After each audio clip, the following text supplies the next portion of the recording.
Well, hello, everybody, and welcome to the show. My name is Jamie Lee, and I'm joined by my husband, Mr. Jared Lee. Hello, Jared. Hello.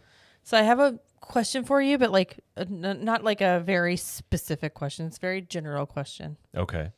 So with all the exciting announcements that have come out about Epic Universe in the last couple months, you'd say, what is left to talk about as far as like to get really like detailed before we get like, official like opening day announcement? Like, when do you think that's coming?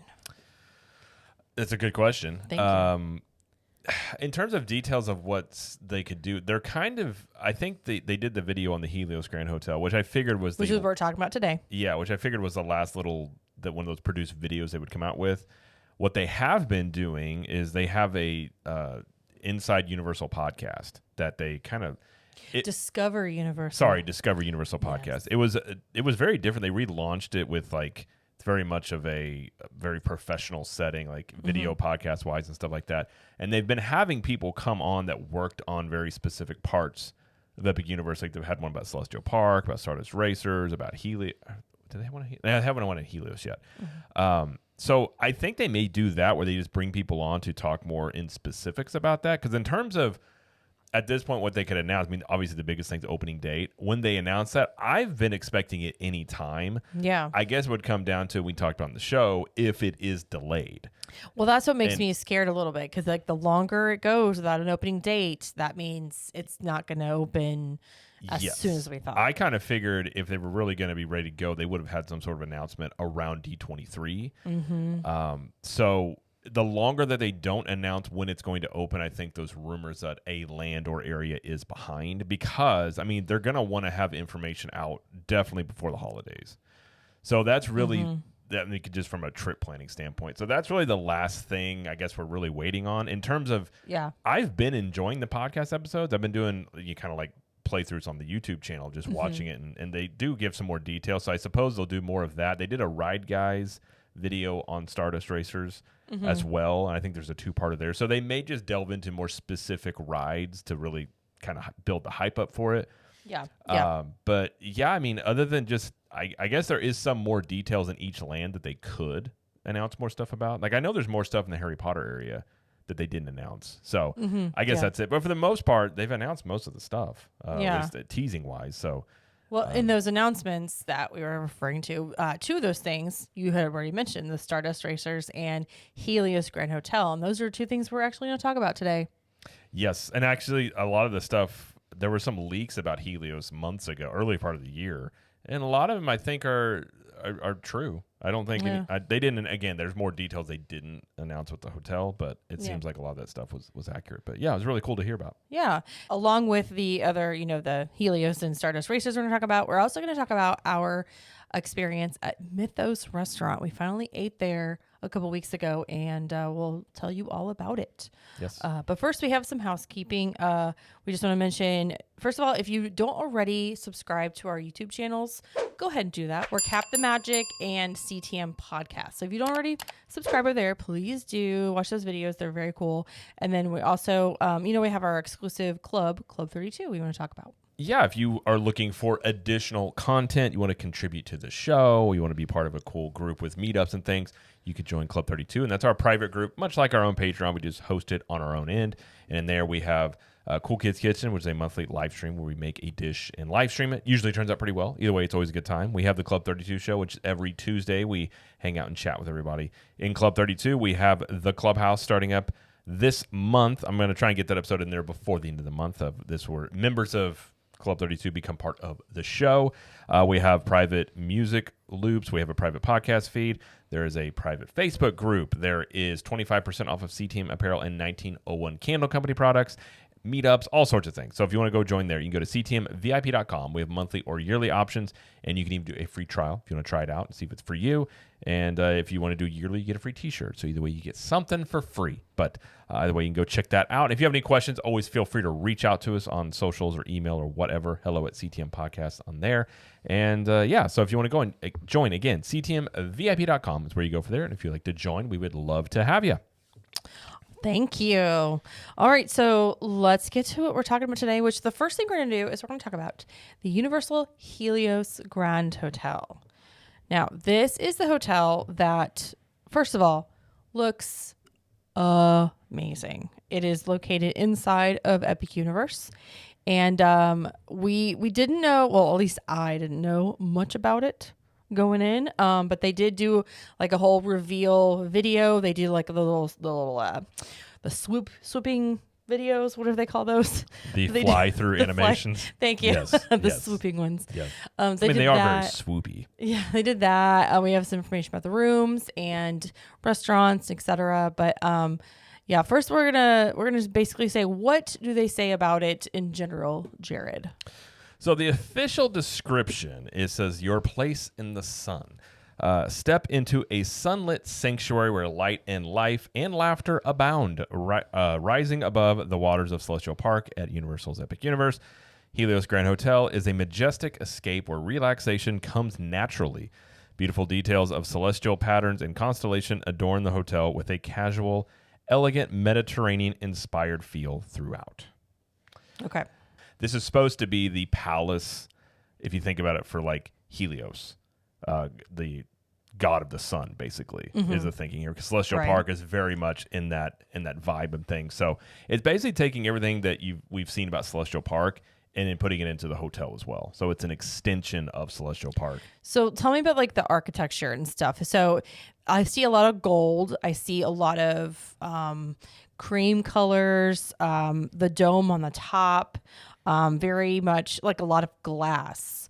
Yes. So tell me about that. So architecture wise, like the lobby, which they showed some concept art for it, the lobby reminds me a lot of the Riviera in terms of that feel. Well, Mediterranean, that makes sense. Exactly. Yeah. So a lot of whites, a lot of clean lines, very elegant looking in the way it looks. But it doesn't feel like, from what I've seen, it looks elegant and nice, but it doesn't look, I don't know how you really put it, like over the top elegance.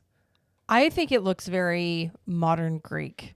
Like if I had to like put that's a good way to put it. It's very modern. Like I said, lots of glass, lots of gold, you know, clean colors. The gold accents throughout are going to be there, like everywhere, like the lobby, the rooms, and all that stuff like that. And so I think that's definitely a part of this. Yeah. So it definitely, I like the vibe. I do like the vibe. Some of the concept art, like especially with the lobby and like the gathering areas or like the big areas, seem very simple.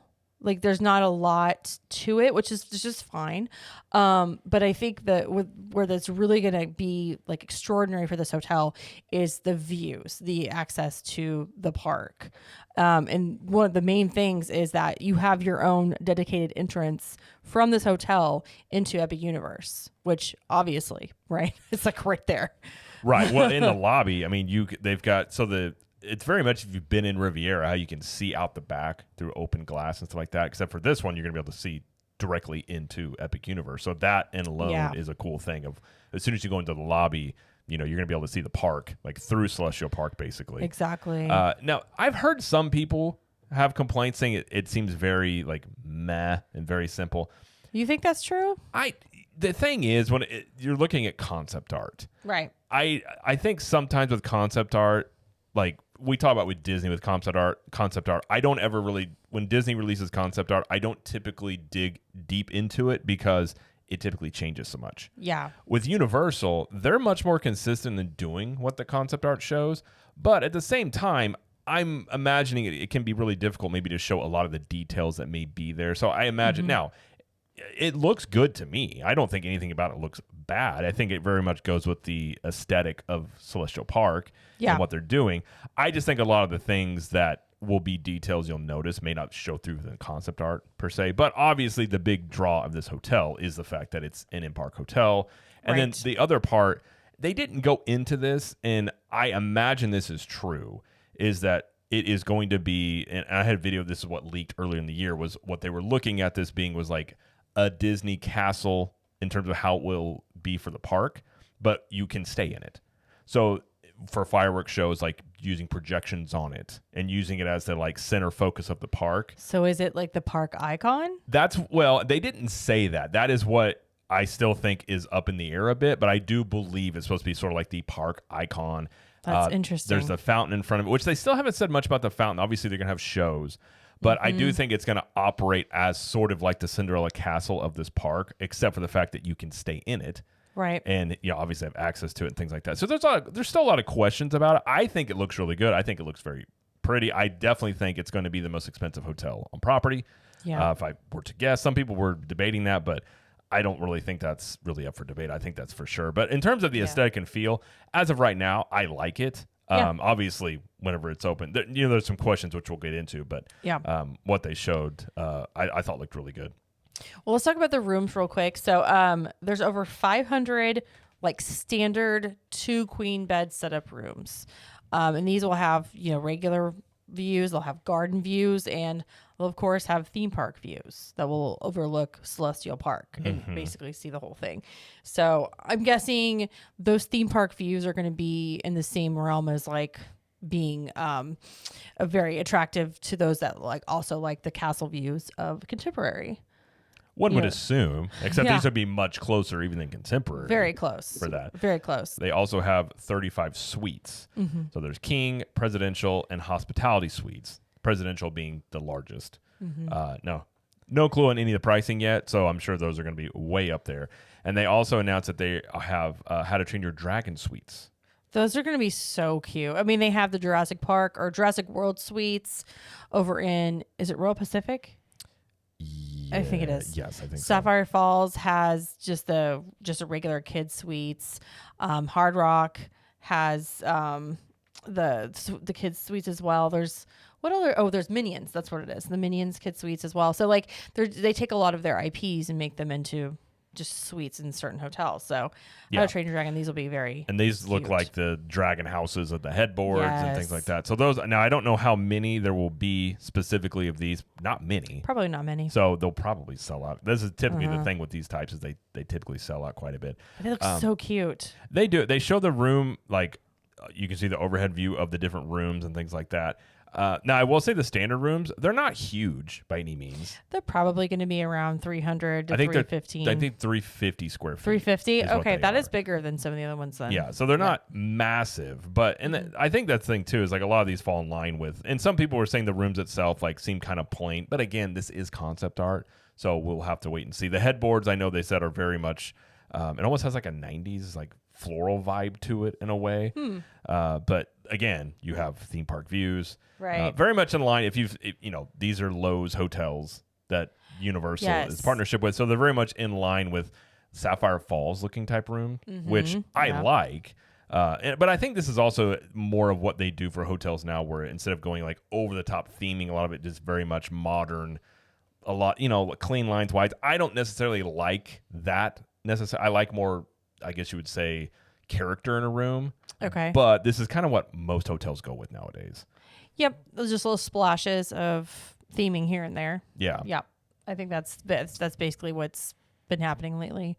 And all the rooms will have a like tablet capabilities where you are able to control the lights, close the curtains, room temperature, call room service. Yeah. I mean, this is what they do at Aventura. Yeah. The other hotels didn't really do that. They didn't really have them start doing that, even though Aventura does. So I'm interested to see the implementation of the tablets throughout this hotel. So that'll be interesting. Well, it's a comment. I mean, we've stayed in hotels like Vegas that do this, so this isn't really a new thing. It's newish. I'm talking about Universal. For sure, doing it's newish for Universal. Now, I will be Yeah. curious how they've got the room service bot for Aventura. That goes through. What's his name? I can't remember his name, but it's kind of cool. Like it's a novelty thing, but the idea that you can control it from a tablet, I think, is functional and also very like makes you feel much more like, oh, this is really fancy. You can do that. Relay. I think Relay's his Relay? name. Yeah. So no clue if that's going to be the case with this, but you can control all that stuff through the tablet. And they will have club level rooms as well. They will. So They will. I mean, I think all of this type of hotel does have those. And real quick, since we're talking about it and we're mentioning the type of rooms, they did change. Universal did announce a change to how they categorize the hotel rooms in like basically throughout the resort. So they've got 3 categories now. There's Value Inn and Suites, which is Cabana Bay Beach Resort and the Endless Summer Dockside Inn and Suites and Surfside Inn and Suites. That's your basic ones, basically. Prime Value is now the Universal Terra Luna Resort, Universal Stella Nova Resort, and Universal Aventura Resort. And then Signature Collection is now Universal Helios Grand Hotel, Lowe's Portofino Bay Hotel, Hard Rock Hotel, Lowe's Royal Pacific Resort, and Lowe's Sapphire Falls Resort got a bump. And that's her Signature Collection in there. So that's interesting about that. Well, Sapphire Falls is the only moderate, technically, I think, is what they didn't they classify it as a moderate, or how they put that? So whenever what year did it open? I think it was 2016, 2017, something like that. I believe you're right. I think they had Cabana Bay, they had Sapphire, and then they had the other 3. Yeah. But then they built Aventura after that, and then they built the Endless Summer, so it kind of got shuffled around. But yeah. I mean, Sapphire has been one of my favorite resorts for a long time on any property, Disney or Universal. So being in this Signature, I actually think it kind of fits there because you do have boat access to City Walk, which is a giant perk. It's a beautiful resort. I guess the one question and a caveat is when it comes to Express Pass. One would assume all the Signatures would, but I think they technically say select Signature hotels have Express Pass. As of right now, the information that some travel agents have been given is that nothing has been said about Helios and nothing has been said about Sapphire Falls. Correct. When it comes to Express Pass. So as of right now, it's just those same 3. And we don't know if Epic Universe is going to have Express Pass. Well, and that's what I was going to say too. That stuff, those details are not, we don't know. They're not established I would yet. Assume Epic Universe would have Express Pass on some stuff. I mean, obviously, if you've been around Universal for long, the really high demand rides don't have Express Pass. Hagrid still doesn't. I think they just added Velocicoaster. Velocicoaster added it pretty quickly. Hagrid's has been open for 5 years. And it took a long time for Forbidden Journey to ever get Express. So some of them won't have it. So I would imagine some things in Epic Universe will. I also would imagine, if Helios is the most expensive hotel and property, which I'm assuming it's going to be, that it would have Express Pass that you would use at least in the other parks. Yeah. Now, we don't know what's going to happen with Epic Universe, but there is a question mark there in terms of that, I suppose. At least, I mean, it'll eventually get there. We'll eventually have Express Pass for everything in the park. It's just a matter of time of when. They may not have it when it first opens. Right. I could see that being a scenario, but eventually, it will. But again, I would assume in the existing parks, if you're staying at Helios, that you would have access to that. But I'm sure these details will be, talked about at length once they make official announcements of park opening and things like that. At length. Okay. All right, let's talk about some bars and restaurants. So Jared, take it away. Let's talk about the rooftop bar. Yes. So this is the cool part. One of the cool parts is Bar Helios. So this is the rooftop bar that's in the dome, at the main dome up top there. So again, called Bar Helios. It's a rooftop bar and restaurant. It says we're going to lean into that Mediterranean approach with sliders, salads, lamb, and chicken gyros. I think I said, is it gyros? No. How do you say it? It's gyro. Gyros, whatever. I say gyros because I'm from the Midwest. It is definitely a gyro. Well, anyways, you can get your chicken gyros there. Tapas, antipasta. We'll serve really sunny type cocktails like spritzes, bellinis, martinis, and negrinis, in addition to typical cocktail beer and what? Negrinis? Negronis? I don't know these things. Okay. I'm from Missouri, okay? Listen, the fact that I can put together a full sentence and say most of these words being from Missouri, that's a win, okay? So I don't know these types of things. I'm a simple beer and cocktail type guy for the most part. But so in addition to typical cocktail, beer, and wine options, and this was said by David Bartek, who's the Senior Vice President of Operations for Lowe's Hotels. And if you look at the concept art of this, it looks amazing up there. I mean, it looks like obviously in a circular pattern, or the room is set up in a circle, and you can see views of Epic Universe inside of it, and then there's even seating on the outside, so you can sit outside with there's windows and stuff to keep you obviously from having risk there. But views wise, it looks amazing. The bar looks really cool how it's set up. So I imagine this will be very popular. I imagine this also will be for people only staying at the hotel, would be my guess. I don't know. The 360 views is going to be amazing. If you look in the restaurant, you'll see Greek writing above, and it's a lot of gold, champagne colors, very neutral colors. But man, those views. Yeah, forget about the food. The food, I'm sure, will be good. But the views alone. Well, it even has celestial stuff up top, like constellations, which is a common theme inside Celestial Park, is having these like constellation things. But yeah, I mean, that is my question. One of the questions I do have when it comes to Helios in general, are you going to be able to go into this hotel if you aren't staying here? Just because it's an in-park hotel. I don't know. I could see them limiting it to where you're not going to just let everybody from the park go in here, because then it would make the hotel like extremely crowded, like in the lobby areas. But so those details we don't know. But either way, I mean, obviously the Bar Helios looks great. There's also a ballroom up there, but they didn't say anything about the ballroom. But they are building a ballroom up there as well. Oh, nice. So there's another restaurant called Flora Taverna. Open kitchen and al fresco dining is what they say about it there. But it's all authentic, high quality, fresh ingredients, leaning heavily into grilling. It's simple flavors made with exceptional ingredients and complemented by bringing in olive oils, citrus, and herbs, and just emphasizing that Greek-Italian style of cooking and dining. Think fish, seafood, lamb, roasted chicken, and steaks, but of course also flatbreads with a great burger, because we know some of our guests like that.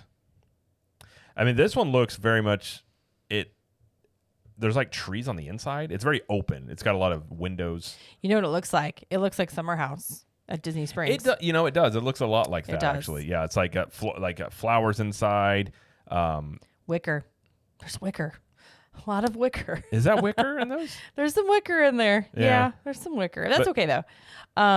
Yeah, I mean, that's the vibe. That's the look that people really like right now. It's very bright and open. Lots of windows still. And you'll be getting breakfast, lunch, and dinner here. So it'll be open for most of the day. Yes. So that's cool. Very true. Yeah. And then there is the Aurora Market, which is the grab and go area where you can just get stuff. And they say about that one, we want to make sure theme park guests have a simple artisanal grab and go option throughout the day, but especially in the morning. This will have freshly roasted coffee, paninis, wraps, salads, everything to really get people started for their day in and out of that space quickly. This is the David guy from the senior vice president of Lowe's. He's saying all of this, by the way. Yes, he is. Thank you, David. And then there is the Lotus Lagoon, which is the pool bar, which we'll talk about the pool. But this is a casual poolside bar offering burgers and salads, familiar poolside fare, plus cocktails, beer, and wine. So, I mean, concept art-wise, that one, I mean, it's a pool bar. There's nothing like it's a pool bar wild about it, but it is kind of cool that it's in the middle there. It's another circular setup where you can get to it from different areas. What do you call that? Just like a dome? Kind of. It's like a circular dome area. It looks very nice. I mean, it looks like it's got brick. Again, it's going with this like green, like plants on the inside, very open. Yeah. So you're right. It does look. It looks very Riviera-esque. Yes, and the flooring. If you look at the flooring too, it's got very like patterned tiles on the floor and stuff like that. So I think it is going very. And again, we love Riviera, so I'm not against like it being very similar to Riviera. It's one of my favorite hotels, so I like that style. Well, in the Riviera at Disney pulled Italian Riviera, French Riviera, like they pulled a lot of influences from that over there. So like that makes sense because it's Mediterranean. This is very Greek Italian focused. So that totally makes sense. Yeah. But I do want to talk about the pool next because I think this is kind of cool. The pool is actually in the front of the hotel. It's kind of on, side-ish front. Yeah. It's not in the back. Obviously, the back is where the park is. Sure. I mean, like, I guess you could put the pool in the back, but, it's going in the front. So, like, as you drive in or come into the hotel from the front, you'll be able to see it on your right going in. So. Yeah, the pool is... I do have some questions on the pool. Okay. Just given... first off, it doesn't have a slide. It's a very simple pool. It doesn't have a slide? Not that I can see in the concept art. It doesn't look like I have a slide. It's got a zero entry part. It's very much a relaxation, almost like a Vegas-style pool. Okay. Very long and more seemingly conducive to just like chilling and, hanging out sort of thing. Almost like a quiet pool type of setting. Oh, I didn't know it didn't have a slide. Okay. At least okay. it may, that I can see. It doesn't have a slide that I've seen in the concept art. Okay. But it does have a lot of Interesting. it's got some cabanas, it's got lounge chairs nearby, things like that. So it looks nice, but I would say much more in the Vegas style of pool Okay. than your typical like theme park with a water slide. Yeah, it and says stuff. 0 entry pool with a hot tub. And frozen cocktails and meals, blah, blah, blah. Okay. Yeah, it doesn't say anything about a slide. Interesting. But the questions I have about it is okay, obviously it's an in-park hotel. So right near the pool is a bus stop, and obviously where people are driving into the front of Helios Grand Hotel, like to, day guests arriving and things like that. Sure. And then behind it, you are right next to Dark Universe. Either Dark Universe or Ministry of Magic. I can't remember which one. But It would be Dark Universe. Dark Universe right Yeah. there. So you're right next to in-park elements. I'm just very curious, when you're in here, are you going to be able to hear stuff? Now, I'm sure they're going to do a really good job of soundscaping and obviously like sight lines and things. But I've never been in a hotel that is that close to in-park elements. I'm just curious how they'll pull it off. I don't really doubt that they'll be able to. But it's just interesting that, you could literally hop a fence and be in Dark Universe. I was just trying to think about, this isn't like Disney, for example, at Epcot. If you step outside Epcot, the international gateway over there, like once you get to, I'd say the Skyliner station, you can't hear the music in the park. True. That's what I was saying. They'll probably do a good job of So- it. It's just looking at the construction. It is just right there. Yeah, no, that's actually pretty cool. And like thinking about if you were staying here, think of how easy it would be to take a midday break. You just literally just walk back to your hotel from the park in 2 seconds and then just hop in the pool. Which they mentioned in the video that they did. Like, that's one of the perks of like just being able to Absolutely. go in here, take a nap, chill at the pool. Like, you could literally, you could just walk in, go to the pool, come back out. Like, it's very much convenience for that. Oh yeah. Oh yeah, for sure. Okay, transportation. Let's talk about transportation. So obviously you have the walk, you can walk from the lobby into Epic Universe. But what about like the other two parks and stuff? So they'll have bus transportation that'll take you to City Walk. Okay. So you'll be able to go there. And there are going to be dedicated bus lanes, at least near Epic Universe, for Universal buses. So On the road. on the road. Got it. Kind of like what they do at Disney Springs. So that is a question. They're working on roadway around the area as well to hopefully help with the traffic flow, obviously, because there's going to be a lot of people once this opens. But there will be bus transportation to City Walk and Volcano Bay, which typically they'll probably just take you to City Walk, because a lot of times with Volcano Bay, I don't know if they'll take you directly to Volcano Bay or not. Apparently they will. They will? Okay. Yes, it's taking you to Volcano Bay, not to City Walk. So there'll be two different buses that go there. Okay. And they did say the parking. They did give you a price for parking. So it's $33 per night for guests, overnight guests, just self parking, and $42 for valet. So it's not cheap. Might as well just do valet. Honestly, kind of, It's yeah. only like almost $10 more. So Honestly, I do not like paying the parking. I don't like paying parking for any hotel, but that's just I don't either. But yeah, not fun. But that is a reality of a situation. yeah. But they didn't release anything on pricing, so no clue on the hotel nightlies. itself on the pricing. Yeah. Okay. So we had talked about this, I think, 2 weeks ago when we had last talked about Epic Universe and Helios and everything. So what are you thinking, like price wise? Like if not any discounts included, like base price for like the standard room, standard view, 2-queen room on just a random, Wednesday night. I've kind of in my head said it could be higher or lower than this, but just somewhere in the $800 range. That's kind of where I'm sitting at with it. I do think this is going to be the highest price hotel on property. I know some people have sort of argued that it won't be, but I don't see how you don't have a brand new in-park hotel to a brand new theme park with these views, all this stuff going on, and it's not the most expensive one. I just think that it's going to be. So I'm just in my head at 800. If it's less than that, great. It's still not something I'm probably wanting to spend per night to stay here. But that's why I'm curious about if you're going to be able to go in here, because I just want to be able to just walk around and just see it. I think you can go inside. I think you'll be able to go in? You mean like from the park, like enter from the park into the That's my lobby? question. Yes. Of Okay. like, will you be able that park entrance for the guests? Are you going to be able to go in there if you're not a day guest at the hotel? I'm kind of leaning toward you may not be able to. Oh, I see what you're saying. Unless they could do it where you could get a reservation at one of the restaurants, then they may let you do it then. Well, I know the other places, like if you go to eat at like Portofino or Hard Rock and you eat one of the restaurants there, they'll validate your parking. Yeah. So Now, Disney's Grand Californian, that's an in-park hotel. It's not in the park though. Similar. It's right outside. I mean, it gets you right into Grand California. But can people just Adventure. walk into that hotel? Yep. Okay. I'm just curious have. how they do it in other parks that do have in-park hotels. I'm curious about, but I don't know. Either way, I definitely want to check this out, but I don't know. Yeah. I'm guessing 800 per night is where my baseline is. If it's less, that's great, but I mean, that's about what I would think too. Yeah. Yeah, it's a special hotel. So, one thing too that they did mention that this hotel will be part of the early park admission. So they will have the park opening earlier for hotel guests. They didn't say how long before. They didn't say when that would start, but they said that it will be a part of that. Now they didn't say specifically about Epic Universe for this. Exactly. So this is the thing, but I have to assume that eventually Epic Universe will be a part of that. I would assume if you're staying in this hotel, you would have like early park access. Would be my guess. But you will have early park access to the other two that definitely already do it. Is basically what I was trying to get across. And usually it's just one or the other right now. Like they don't do both Universal Studios and Islands of Adventure for early admission. It's one or the other. So at the same time they don't. But obviously we don't have an opening date for this yet, like we had already discussed. Once we do, we will obviously talk about it and let you know. And once we do, and everything opens up for tickets and everything, we've got Zip Travel in our back pocket. They're ready.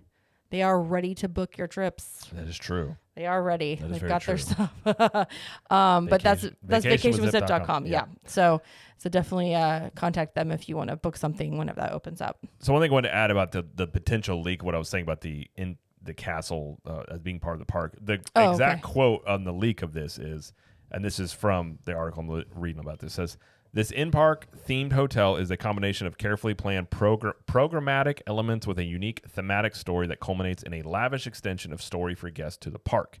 Envisioned as a present-day alternate universe design, this project was born out of imaginary of fable, video game worlds, and film. Set as the backdrop to the adjacent theme park, Epic Universe, the client sought to create a quote Disney castle which was inhabitable. Heavily influenced by thematic storytelling, this one-of-a-kind hotel houses 500 themed rooms, which ends up being true, a spectacular outdoor pool, and an amenity floor that includes a ballroom and a grandiose domed bar experience." So the part they didn't say anything about was the whole, like, they're not going to say a Disney castle, but it seems like when they reached out, I'm guessing this leak came from a design firm. This is what they were looking for. So there's probably more details about the hotel that we'll find out about at some point, but this is what we know as of now. All right. Well, I'm excited. I'm excited to see inside of it because who knows if we'll ever get to stay there, depending on the prices. I'm going to just say we will get to stay there at some point. Oh, okay. We will stay there at some point. All right. So I'm holding you to that. Okay. Okay. So we're also going to talk about Universal came out with a kind of like an in-depth look about Stardust Racers. And this is the roller coaster that's inside Celestial Park. Yeah, they didn't. So they had a Ride Guy. So Ride Guys is their little video segments they do on different things. It's for YouTube. They did a thing on here where I think it's going to be a two-parter. So they had a first part where they kind of get on the ground looks at it and they talk to, I can't remember the guy's name, but he's one of the head designers of it. And then they also had a podcast episode about it. They didn't release a ton of information that we didn't already know. The ride is going to be like a minute and a half long. It is just short of a mile of actual track. It seems short still. Does it seem short to you? A minute and a half? I feel like that's a good amount of time for a roller coaster. I mean, it's longer than Tron. They said it'd be like a minute to 2 minutes of ride time. The track length is 133 feet along 5,000 feet. The height of it is 133 feet, and then it has 5,000 feet of track. So it is Okay. it's a big coaster. It's actually a racing one. So say like, one side will pull up to the other one. You've got the celestial spin. In terms of details, they said there would be in the queue, there would be the way they kind of put it was like social media-esque places to take your pictures. The whole idea of this is it's an old meteor shower or like a meteor impact site. So there's like a lot of meteor impacts. Oh. So the big thing about this is it goes into the story of Celestial Park, which is, well, actually the whole theme park. So the Kronos, where you enter the park, is old tech that the Celestials, which are the people that run Epic Universe, they didn't build it, but they came across it. They figured out how to harness the energy. And one of the aspects of it is the Stardust Racers, you're riding comets. So they use the power of the Kronos to do this. So at night, the track is not illuminated. The only thing that's illuminated is the ride train. So it's going to look like at night, comets shooting around. That'll be cool. Which I imagine will make the ride more intense because you're not going to be able to see the track in front of you. That'll be very like Space Mountain, like you can't see in front of you. And then they did say there would be elements in the park that as the train, the coaster goes by, that a lighting package with like, so I'm imagining like the comet goes by a part, like this lighting stuff will show up around it. So very much like at nighttime, there will be different things that you'll see versus during the daytime. That'll be so cool. Yeah. They also did mention in the hotel and in Celestial Park, there is a nighttime ceremony. It's like when it goes from day to night, there's a ceremony that takes place. Oh. Like there's a lighting package in the hotel, and in Celestial Park, there's a whole ceremony that goes on of like the nighttime part of it. So very much it's going to be a unique park in terms of like during the day and at night. But as the ride specifically itself, I think they said it goes up to 62 miles per hour. It obviously has inverted crisscross, known as Celestial Spin. So it's a very intense coaster. They didn't have a ton of, like, on these episodes that go on the podcast, they talk some detail, but even the people on there, they're being very tight-lipped. They don't want to give too much away. I think they're just trying to, create anticipation more or less than anything. But if you like intense roller coasters, I would imagine this is one that you will thoroughly enjoy. Yeah. It sounds like it. Which the guy helping design this, they asked him his favorite type of roller coaster, and he was like, a family coaster. He goes, I just like to watch people go by. So he was saying, like, I'm the same shoes as him. Like, he doesn't like going upside down, even though he's designing this coaster. But they did say that, and one thing I do like about Universal, there's the child swap area. And he said that has really great views of the coaster in the child swap area. Oh, and okay. so I do think that's one thing Universal does better than Disney is those child swap areas. We're having a dedicated room for families to like sit there and then do switch offs and things like that. They're going to have this in here as well. Good. They do that well. Yeah. That's cool. All right. I don't have anything else to add because I just don't know much about it, but I am excited. I do like a roller coaster.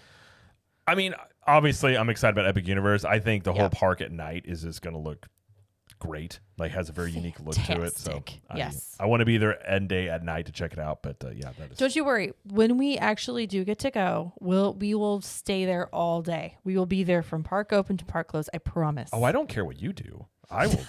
I will stay there. Oh, I'm not included in this. I mean, if you want to stay, that's great. If you're like, hey, we're going back, I'm like, I love it. He doesn't even include me. See you later. That's so nice. No, I would love for you to be there with me. But if you're just like, honey, we're leaving, be like, bye. I have my agenda and it doesn't include you. Sorry, wife. I mean, I would love to include you, but if you're not going to be part of it, I will carry on. I literally okay. You know what? I'm so glad you're excited. I really am. So it'll be great when it opens. I'll put it this way. I'm nothing but fair. I'm looking forward to it, but if there are things about it that aren't great, I will openly say that. Because that's just how I am. But you are I am looking forward to it though. Okay. Well, let's move on to talking about our experience at Mythos Restaurant. Yes. This has been here for a while. Yeah, we ate here, was it 2 weekends ago? 2 weeks? Was it last weekend? I think it was last weekend. It was last weekend. Yeah. Wow. Okay. So I think time is going by. I think your definition of time is slowly, apparently. It's not going well. Yeah. Okay. So we ate at Mythos. And where is Mythos Restaurant, Jared? It's in the Lost Continent in Islands of Adventure. Probably eventually will be the place where Zelda goes, but as of right now, it's in the Lost Continent. I don't know what you're talking about. There's no rumors about that. Not at all. Not at all. Lost Continent is basically a place to get food right now. There's really not much else going on. But this restaurant's been there for a while. It's had It's been there since since the opening day of the park. yeah, and it's won some awards. A lot of people talk really good things about it. So we finally sat down to try it. Yeah, Theme Park Insider named it the best theme park restaurant in the world. I think and there's that banner that's right over the front door. Is the banner still there? Oh yes, it is. Okay. Oh yes, it is. Well, I know at one point it had the date. It was 1 year. It said that, and then they just they took the date. Yeah, but I mean, technically, it's like a website gave them an award and they just talk about it all the time. Which hey, I would too. Don't blame them. But yeah, but like in terms of theming wise, this thing is great. So it's very like, again, I think Greek is our theme today. Greek and seems so. Mythology and the gods and stuff. So yeah, it's like rock formations. You kind of walk in, you're in like a grotto, like a huge cave, and you've got mythical characters like carved into the stone. I think you see like Zeus and who else do you see? Atlas. I don't know the specific you see people, like there's mermaids, there's waterfalls inside the restaurant. There's fountains. It does seem like you're eating gorgeous inside of a cave. It really is. You're eating in a cave. You're eating in a cave. And that's cool. I will say it was a hot day. We were there and the AC was really nice. I bet it's really easy to keep that place cool too. Well, it doesn't have a lot of windows for that reason. So yeah, it kind of, I'm wondering how much insulation on there because it does give that cave vibe. Obviously, you're not in a cave. No, it's not rock. I mean, it's concrete, but it looks like rock, obviously. But yeah, so we were really excited to eat here. We have never been here, and we walked by it like I don't know how many times, 1,000 times, hundreds of times. I was going to say hundreds, but you went to we're going hundreds. You went to thousands. Okay, that's cool.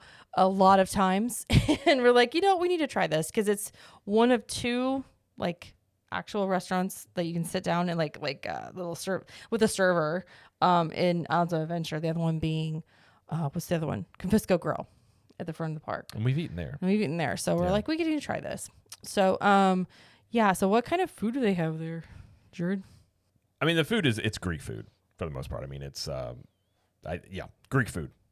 Which makes sense because you're in the your Greek grotto, if you will. Greek grotto. Little Italian, little Mediterranean. Again, this is our theme for the episode today. What do you want to talk about? What we got? That'd probably be a good place to start. Okay. I would imagine. We got the I can't say it. Spanakopita. Let me try my hand at this. Oh, go ahead. Spanakopita. Oh, I don't know if that was better or worse. I don't know. Basically, we'll say it's a savory blend of spinach, feta cheese, lemon, and fresh herbs, served with hot, fresh pita chips seasoned with za'atar spice, with fresh cucumber, tomato, and olives. It was $13.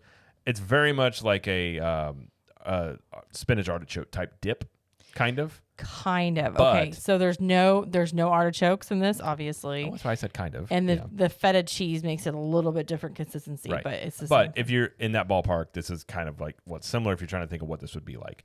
Except for I think this was better, and I loved this. This was so good. So the other thing that made it really good was the chips. So it's actually like pieces of pita bread that they fry. Mm-hmm. And they seasoned a little bit. They also give you plenty of dip. Like a lot of times on this lately, it's like, you get these things, there's not much dip, there's way too many chips. Well, I was not going to lie. When we first got it on the table, it was in that little like bowl, like dish. And I was like, that's not a lot. But it lasted a long time. Looks are deceiving. It was a deeper bowl. It's a deep bowl. To the point where we asked for more chips and she brought us more. They had to fresh make them when they do it. She brought out more, and it almost was worth like two of the thing. And I take heavy spoonfuls. I take heavy dips.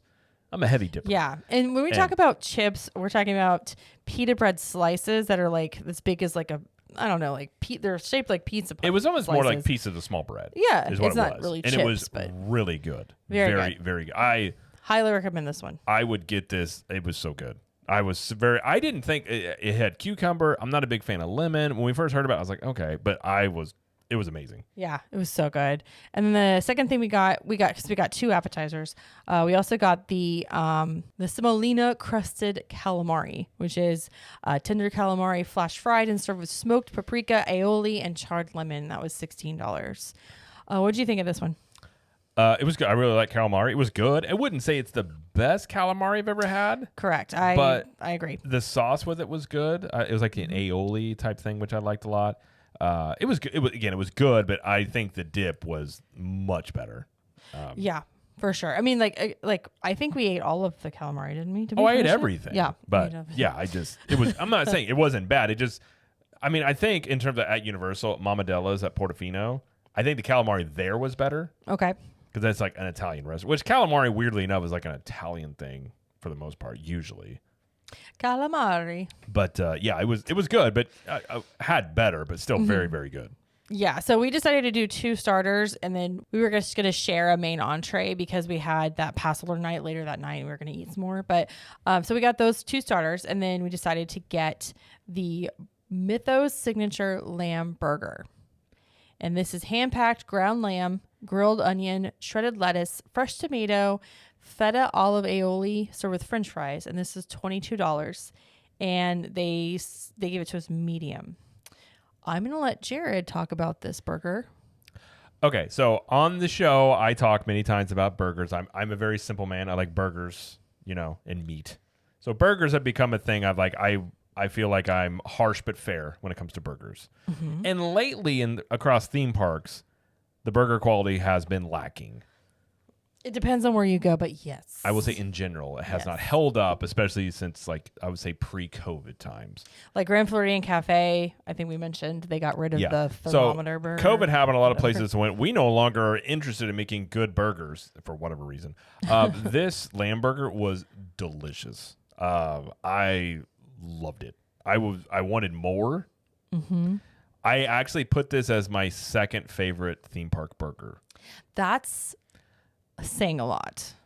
So the number one still being Steakhouse 71 at Contemporary at Disney. I still think that burger, now I haven't had it in a few months, but since I last had it, that was the best theme park burger I've had. Okay. But this was number 2. The lamb was juicy and flavorful.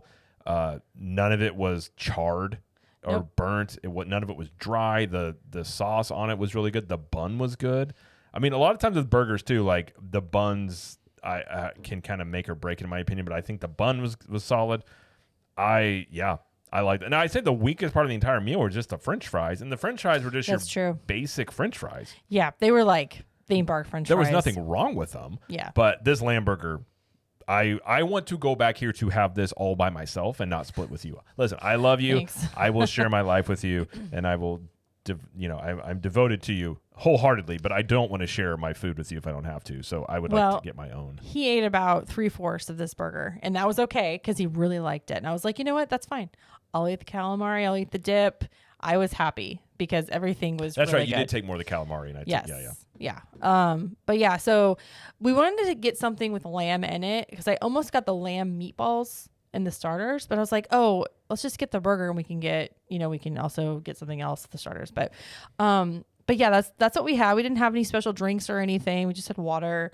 But everything was really good. And we had heard really good things about this place.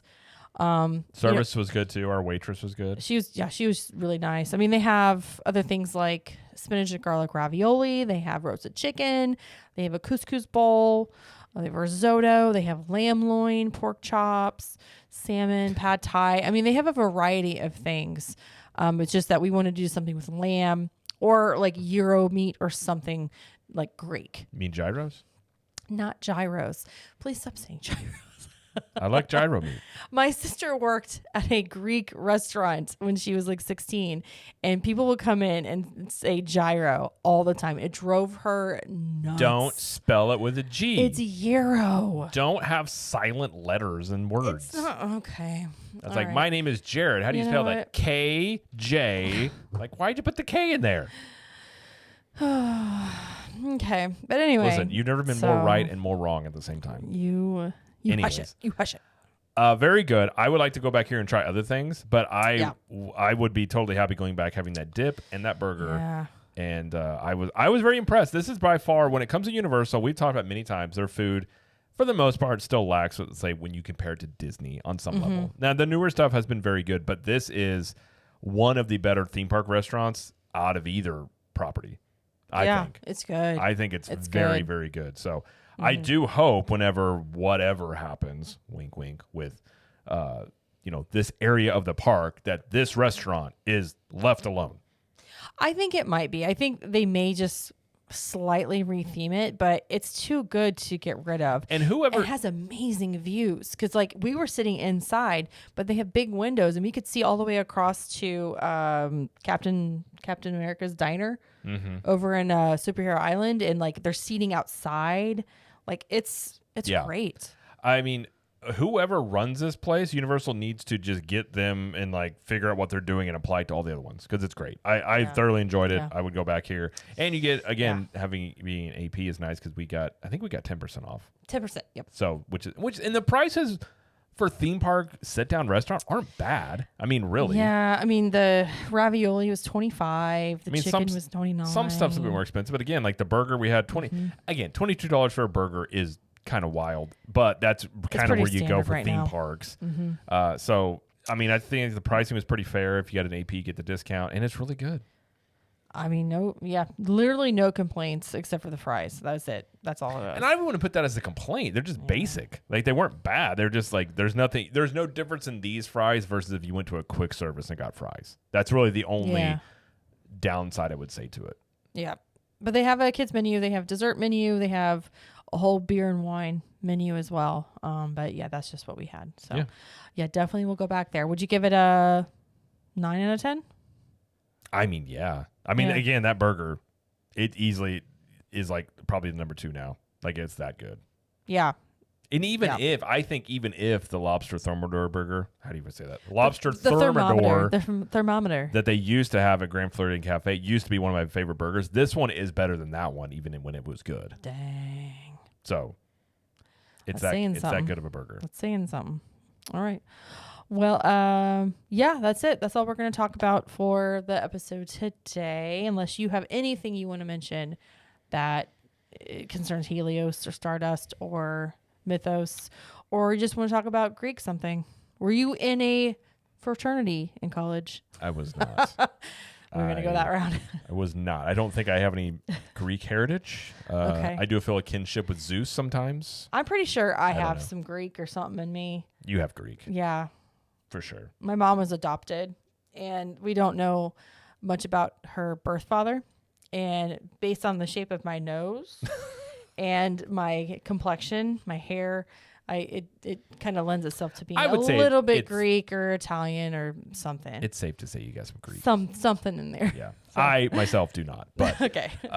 In terms of I mean, if you want more information when it comes to Epic Universe, like as it happens on the YouTube channel, I do videos all the time about stuff. So when I did the podcast episode, they talked about Stardust Racers. I actually go through and watch some of it and kind of talk about it. But it's nothing. I mean, it's the same stuff we talked about here. It's just you're hearing it from them and talking about it and then reacting to it. But no, I'm looking forward. As much as the stuff they want to release about Epic Universe, I will eat it up and get more excited. I just want to know when the thing's going to open. Yeah. That's really where I'm at with this.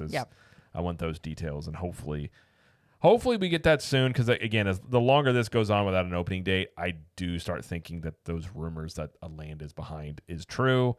And then when would the opening date be, sort of thing. But we will find out soon, hopefully.